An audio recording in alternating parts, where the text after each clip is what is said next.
नमस्कार प्रिय दर्शक बंधु मु सुनील कुमार आपण मान को पुनर्बार जीवंत आहार को स्वागत करे। आसंतु प्रत्येक दिन परि आज मध्य आम माने पवित्र बाइबल तार मिखा पुस्तक 5 अध्याय 1 पदरु 15 पद पर्यंत आम माने पाठ करिबा। आजर मुख्य प्रसंग शांति राजा आसुअछंती। आसंतु आम माने मिलित भावरे ईश्वरंकर वाक्य को ध्यानर सहित पाठ करू। हे सैन्य दल कन्ये एबे तुम्बे दल दल होई आपना को एकत्र करिवो। से आमान को प्रतिकूल रे सैन्य बेष्टन करियछि। से माने इस्राएल रो विचारकर्तार गालरे दंडाघात करिवे। मात्र हे बेथलेहेम इफ्राथा जिहुदार सहस्र गण मध्य क्षुद्र जे तुम्ब मध्यरु इस्राएल रो शासनकर्ता हेबा निमंते आंब उद्देश्य रे एक व्यक्ति उत्पन्न हेबे।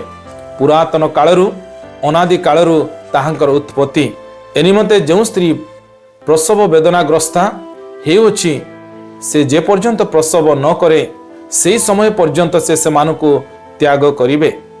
तही उतारे ताहांकर अवशिष्ट भातृगण इस्राएल रो संतान गणर निकटकु फेरी आसिबे।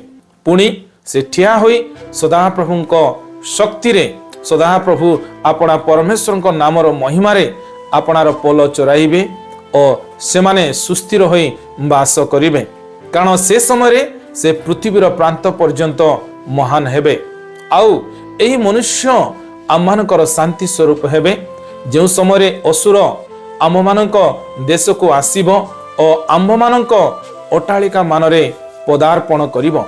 से समय आम्भे माने ताहा विरुद्ध रे 7 जन पोलरक्षक और 8 जन प्रधान लोक उत्थापन करिबा। पुणी से माने खड्ग द्वारा असुर देश और निम्र देशर प्रदेश स्थान सकल उच्छिन्न करिवे। पुणी असुर आममानक देश को आसी आममानक सीमारे पदार्पण कले से ताहाठारु आम्भमानक उद्धार करिवे। आउ सदाप्रभुंक निकटरू आगत जो शिशिर और तृण उपरे पतित जो वृष्टि मनुष्य पाई विलंब न करे केबा मनुष्य संतान गणर अपेक्षा न करे ताहार मूल्य जाकुबर अवशिष्टांश अनेक गोष्ठी मध्यरे रहिबे। पुणी वन पशुगण मध्यरे जेपरि सिंह मेषपल मध्यरे जेपरि जुबा सिंह जाई दली पकाए और विदीर्ण करे आ उद्धारकारी केई न थाए सेपरि गोष्ठीगण मध्यरे अनेक गोष्ठी मध्यरे जाकुबर अवशिष्टांश हेबो। तुंब विपक्ष गणर उपरे तुंबर हस्त उन्नत हेबो और तुंबर शत्रु समस्ते उच्छिन्न हेन्तु। आहुरी सदाप्रभु कहंती से दिन आम्बे तुंब मध्यरु तुंब अश्वगण को उच्छिन्न करिबा और तुंबर रथ सबु नष्ट करिबा।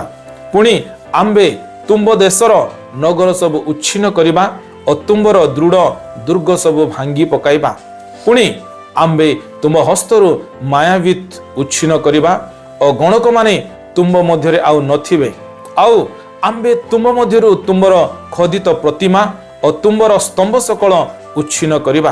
तहिरे तुंबे आपना हस्तकृत वस्तु को आउ प्रणाम करिबो नाही। पुणी आम्बे तुंब मध्यरु तुंबर आसेरा मूर्ति सकल उत्पाटन करिबा और तुंबर नगर सबु विनष्ट करिबा। आउ जो गोष्ठी माने कथारे मनोयोग कले नाही से मानक ठारू आम्बे कोपरे और प्रचंडतारे परिशोध नेबा। पठित शास्त्रांशरे प्रभु आम समस्त को आशीर्वाद करंतु। आसंतु आजिर ध्यान को आम माने आसंतु आजिर पठित शास्त्रांश को बुझिबा निमंते चेष्टा करू। जेरुसालेम घेराबंदी होइथिला एवं राजा को नम्र करा जाइथिला, किंतु किछि समय परे परमेश्वर तांको लोकंको निकट को शांतिर राजकुमार को पठाइबे।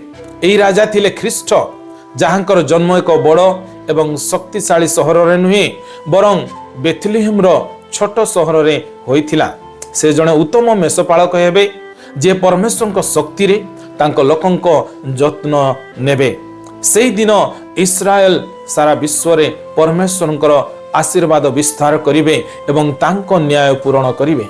परमेश्वर जो अस्त्र शस्त्र एवं प्रतिमा उपरे मनीष निर्भर करूअछंती ता हटाई देबे एवं से सेमानकर एकमात्र प्रकृत आश्रय स्थल हेबे, जहाँ माने 7 पदरु 15 पदरे देखि पारुछु। पठित शास्त्रांशरे ईश्वर किए अटंती ताहा आमे देखु 2-6 पद अनुसार परमेश्वर शांतिर राज्य स्थापन करने पाई मसीह को पठांती। एई पृथ्वी रे समस्त कलह दुख एवं अत्याचार मध्य परमेश्वर उत्तम मेषपालक माध्यम प्रकृत शांति आणिबे। मसीह राजत्व आधिपत्य किंबा हिंसार नुहे बरं सुरक्षा एवं पुनरुद्धार अटे। आसंतु आज पूर्व अपेक्षा अधिक प्रार्थना करिबा जे ख्रीष्टंकर शांति समस्त मानव जाति उपरे आसु। आज शास्त्रांश ईश्वर आम को कौन शिखाती मोर प्रिय आसु आम मैंने शिखु और आपण आपण जीवन ताकू व्यवहार करने निमंते चेष्टा करूँ। 10 पदर 14 पद अनुसार मूर्ति गुड़िक शांति आनी पारे नहीं एवं पार्थिव शक्ति कौन सी प्रकृत सुरक्षा प्रदान करे नहीं। परमेश्वर व्यतीत निर्मित जेकोसी प्रतिरक्षा केवल अधिक हिंसा आड़ को नहीं जाए। प्रकृत शांति केवल से मानक प्रदान करा जाए जो माने तांको ऊपर भरोसा रखती। आज मु कौन काहा ऊपर निर्भर करूची आसंतु स्वीकार करिबा जे केवल परमेश्वर ही आमर दृढ़गढ़ अटंती। आज ध्यान रे प्रभु आम समस्त को आशीर्वाद करंतु। आसंतु आमने प्रार्थना करिबा। प्रेमिक स्वर्गीय पिता आज सुंदर वाक्य निमंते आमे आपन को धन्यवाद दउछु। प्रभु आज वाक्य प्रमाणे केवल तुमोठारे ही प्रकृत आमान को शांति रही अछि। अणु प्रभु आमने काहारी ऊपर निर्भर न करी केवल तुमर वाक्य प्रति मनोजगी ही से वाक्य निर्भर करी जीवन यापन करिबु और आपण आपण जीवन रे ताको शांति प्राप्त ही पारिबु। एथि निमंते आमान को अनुग्रह पुणे दया करंतु। यीशु को नाम रे प्रार्थना मागुछु। आमेन।